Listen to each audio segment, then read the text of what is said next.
Hola a todos, bienvenidos a otro video más del curso de SketchUp para arquitectos. El día de hoy vamos a terminar de revisar las herramientas auxiliares de las que hablamos en el video anterior. Ya tengo aquí abierto mi SketchUp. Vámonos con la herramienta en inglés se llama Protractor, en español se llama transportador. Esta herramienta es muy sencilla de utilizar y si les soy muy sincero, muy pocas veces se utiliza. Para lo que sirve es tal cual como en la vida real, para medir los ángulos, como un transportador normal. Por ejemplo, si yo tengo aquí esta geometría, vamos a hacerle un ángulo a esta geometría. Si yo quisiera saber qué ángulo tengo aquí en esta inclinación, lo único que tengo que hacer es activar la herramienta de transportador. En realidad no tiene un atajo en el teclado. Vamos a activarla, vamos a dar un clic y vamos a colocar nuestro eje 0, que vendría siendo la horizontal de este punto, y vámonos al ángulo que queremos medir. Damos un segundo clic y vemos como en la parte de abajo nos dice que mide aproximadamente 29.4 grados. ¿Sale? Aparte de esto, nos ha creado una guía que podemos decidir no crear, por ejemplo, por medio del botón control del teclado, justo como en la herramienta medir, que desactivábamos las guías. Por ejemplo, aquí selecciono nuevamente mi herramienta de transportador. Ya que la tengo seleccionada, presiono control para desactivar las guías y vuelvo a hacer el mismo procedimiento. Nos vuelve a medir el ángulo. Podemos ver acá abajo que tenemos 29.4 grados como en la ocasión anterior, pero ya no nos creó una línea guía. Eso es básicamente lo que hace esta herramienta. Aquí vamos a poner otro ejemplo rapidísimo por medio del método de repetición que ya les enseñé en un video anterior. Vamos a dividir esta cara en 5. Supongamos que necesitamos saber alguno de estos ángulos. Simplemente la herramienta transportador, mi referencia y doy clic. 36 grados tenemos ahí, por ejemplo. ¿Sale? Es muy sencilla el funcionamiento de esta herramienta. Vamos ahora a pasar a la siguiente herramienta, que es la herramienta de texto.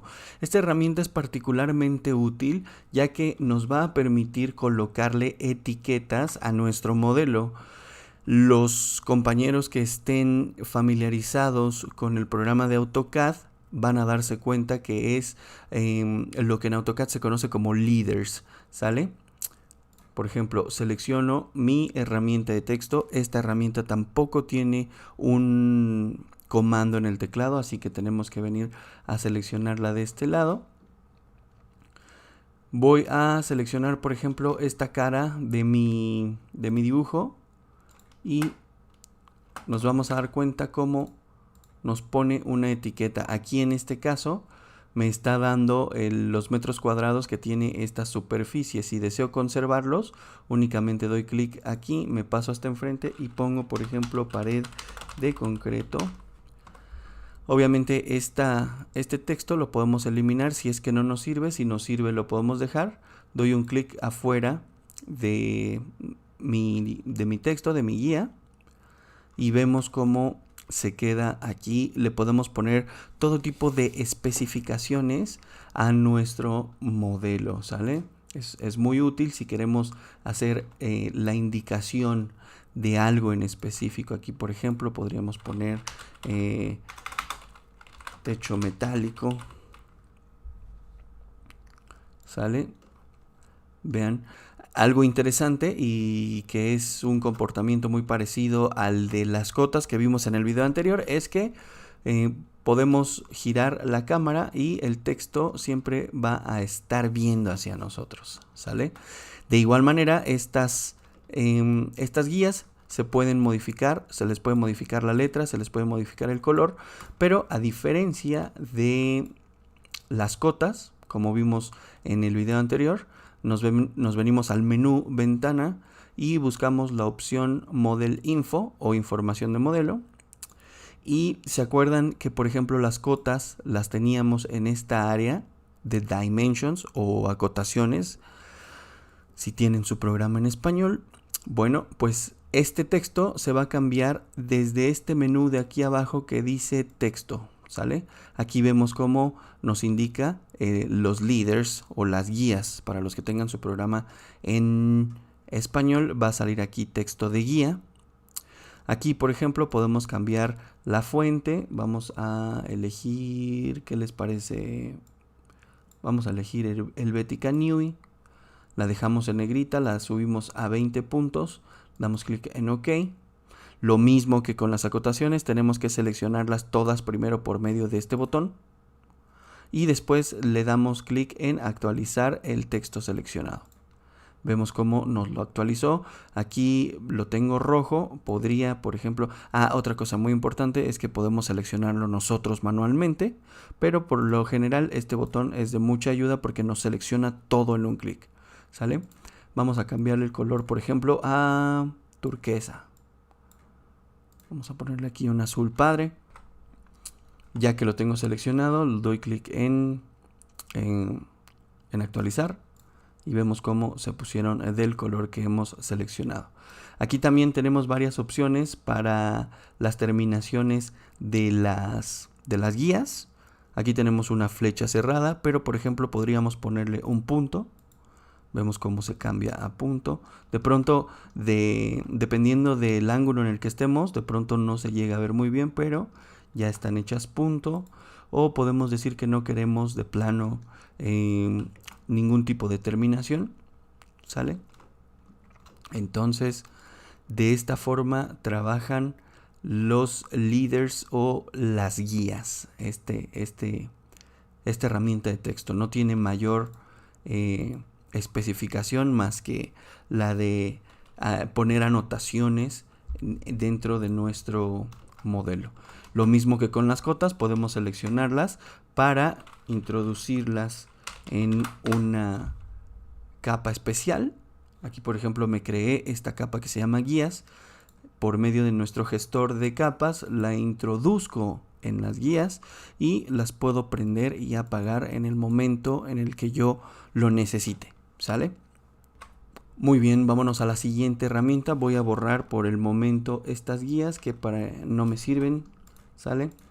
Aquí tengo la siguiente herramienta.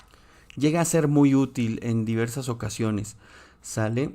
Es esta herramienta que se llama en inglés Axes. En español se llama ejes. Lo que nos permite es modificar los ejes de la geometría que tenemos dentro de nuestro proyecto. Sabemos perfectamente que estos son nuestros ejes. Esta línea verde, esta línea roja y esta línea azul nos representan el eje X, el eje Y y el eje Z. ¿Sale? Aquí, por ejemplo, estos son mis ejes generales y si yo agrupara esta geometría, make group, vemos que se rige por estos ejes. Pero, ¿qué pasa si, por ejemplo, creo una geometría que esté un poquito girada? Se va a regir por estos mismos ejes. Si yo la extruyo, vamos a suponer que yo quiero modificar o quiero escalar esta geometría. Lo único que tengo que hacer es por medio de la tecla S, que ya lo sabemos, se salen estos gizmos para escalar y yo puedo escalar perfectamente en cualquiera de mis ejes esta geometría sin ningún problema. Pero si tengo esta geometría aquí girada y yo intento escalarla, voy a presionar S, vemos como los ejes, o más bien los gizmos de escalado, salen correspondiéndose con estos ejes que tenemos aquí, ¿sale? Lo ideal sería que me salieran de esta forma, pero como mis ejes están, bueno, más bien como mi geometría no está acorde con mis ejes, al momento de querer escalarlo pasa esto. Entonces ya vemos que aquí nos deforma mucho la geometría y no nos sirve de mucho.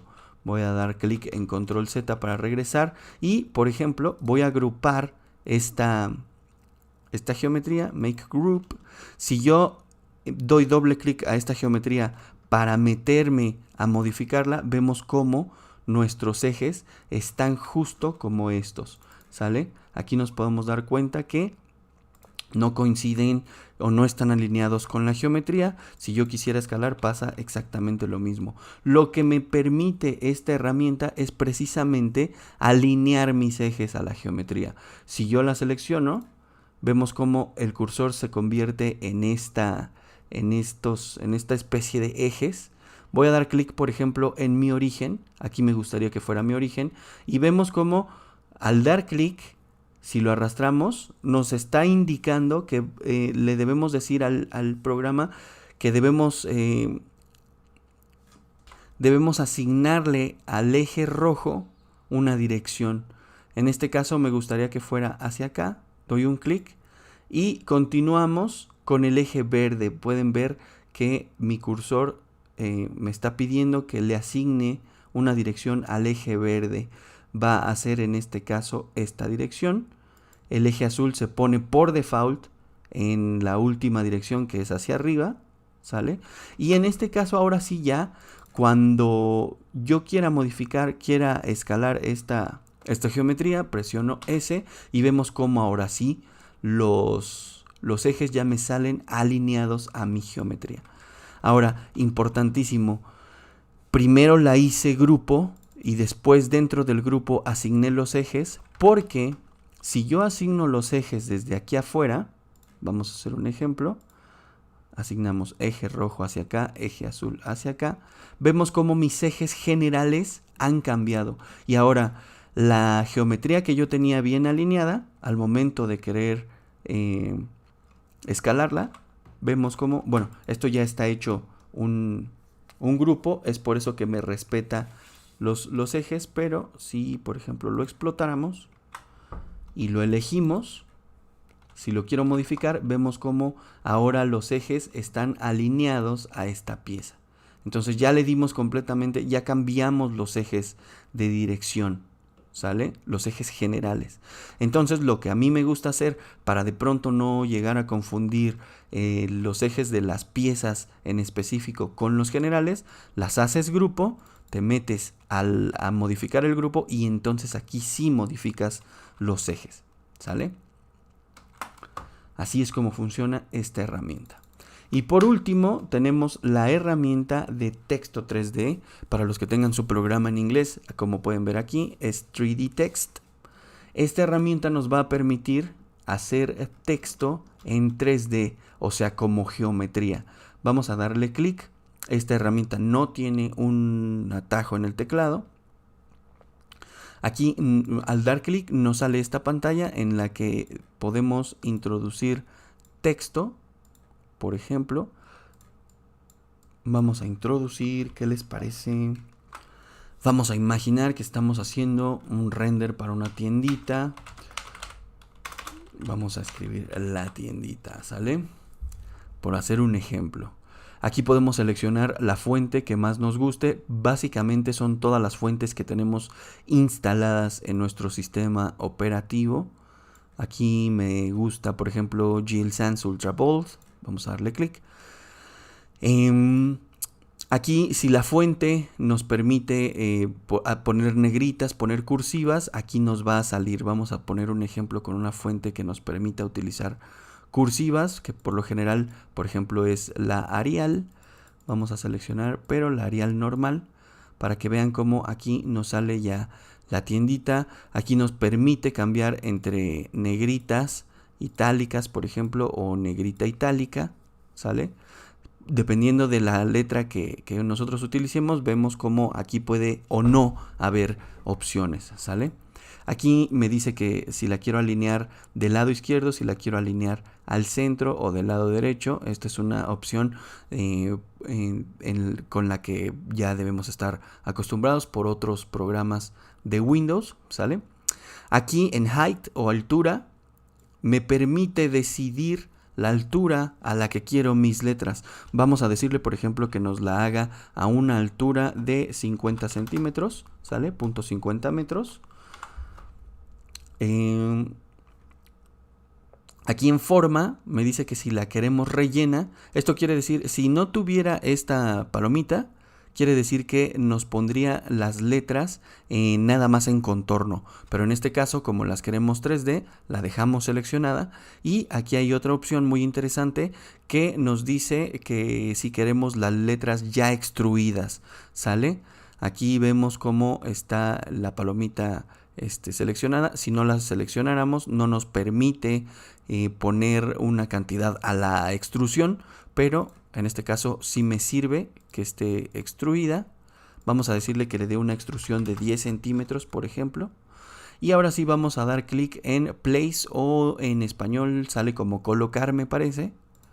Y vemos cómo nos crea letras en 3D que podemos poner en cualquiera de las caras de nuestro proyecto. Vemos cómo automáticamente SketchUp, dependiendo de la cara en la que nos pongamos, nos alinea el texto, ¿sale? Vamos a darle clic aquí para que nos lo deje aquí. Y ahora sí, nos lo crea como si fuera un grupo, o más bien un componente sólido. Aquí podemos corroborar en la información de la entidad que es un componente sólido, ¿sale? Ya una vez que tenemos aquí nuestro texto, vemos cómo al darle doble clic podemos modificarlo de la forma que nosotros queramos. Aquí ya podemos elegir, por ejemplo, letra por letra. Podemos hacerle modificaciones del tipo, por ejemplo, aquí le podemos hacer una extrusión. Podemos inclusive seleccionar una letra y escalarla. Esto ya es dependiendo de las intenciones que tengamos nosotros con nuestro texto, ¿sale? Es una herramienta muy útil de pronto para poner algunos textos en 3D, para hacer señalamientos o ese tipo de aplicaciones. Ahora, un error muy común al momento de estar trabajando con los textos 3D es que, por ejemplo, si yo lo puse aquí, pero digamos que quiero cambiar este texto para esta pared de acá, vamos a suponer, aquí SketchUp hace una maña o está configurado para, por ejemplo, que este texto se mueva solamente paralelo a la cara en la que lo pusimos. Como podemos ver, no lo puedo mover de manera perpendicular a esta pared, digamos, y lo podemos corroborar, por ejemplo, dando doble clic y metiéndonos al componente para quererlo modificar. Vemos cómo sale un tachecito en el eje azul. Esto nos está indicando que no le va a permitir a esta pieza moverse libremente en el eje azul, por lo que no podemos, por ejemplo, rotarla. Si vemos aquí, no nos permite hacer la acción de rotación. Entonces, tampoco nos permite pasarlo a este lado, no nos permite prácticamente despegarlo de esta pared. Lo único que tenemos que hacer para corregir esto es dar clic en clic derecho en nuestro texto. Ya lo tenemos seleccionado. Vamos a encontrar una opción que se llama Unglue, o en español dice despegar. Aquí nos está dando a entender que está pegada, este texto está pegado a esta pared. Entonces, si yo lo despego, si presiono Unglue, vemos como si me meto con doble clic al componente, el tache que había, lo que nos restringía el movimiento en el eje azul, ya no está. Por lo que ya nos podemos traer este elemento hacia donde nosotros queramos. Aquí ya lo puedo girar y ya lo puedo poner de este lado. Lo podemos escalar para que coincida con nuestra pared, y aquí ya lo pudimos mover. Ese es el único truquillo que podría tener esta herramienta, ¿sale? Muchas veces muchos compañeros me dicen como es que creo un texto y después no lo puedo mover de la superficie donde lo creé. Es precisamente porque por default SketchUp lo pega a la superficie a la que lo ponemos, ¿sale? Pero con este método vemos que ya lo podemos mover a cualquier lado que queramos. Aquí algo interesante y algo que tenemos que tener en cuenta es que, por ejemplo, vimos que el texto lo crea como un componente sólido, lo cual significa que podemos utilizar las herramientas de sólidos en nuestro texto. Por ejemplo, si quisiéramos que aquí estuviera grabado en esta pared este texto, podemos, aquí tenemos un grupo sólido, podemos seleccionar mi componente sólido y podemos extraerlo de este componente que tenemos aquí. Vemos ya cómo las letras quedaron grabadas o quedaron como remetidas en esta pared. Es algo muy importante que tenemos que tener en cuenta, que al ser un componente sólido podemos utilizar todas las herramientas de sólidos. ¿Sale? Bueno, estas fueron todas las herramientas auxiliares. Este video con la parte 1 de las herramientas auxiliares se complementan y es como sabemos cómo se utilizan todas estas herramientas, ¿sale? Como podrán ver, algunas son muy útiles para el día a día, para los proyectos que vamos haciendo. Algunas otras pues no se utilizan tanto como la del transportador, por ejemplo, pero es bueno que sepamos para qué sirve cada una y cómo se utilizan, ¿sale? Bueno, esto ha sido todo por este video. Espero que la información haya sido de mucha utilidad para ustedes. Nos vemos en el próximo video.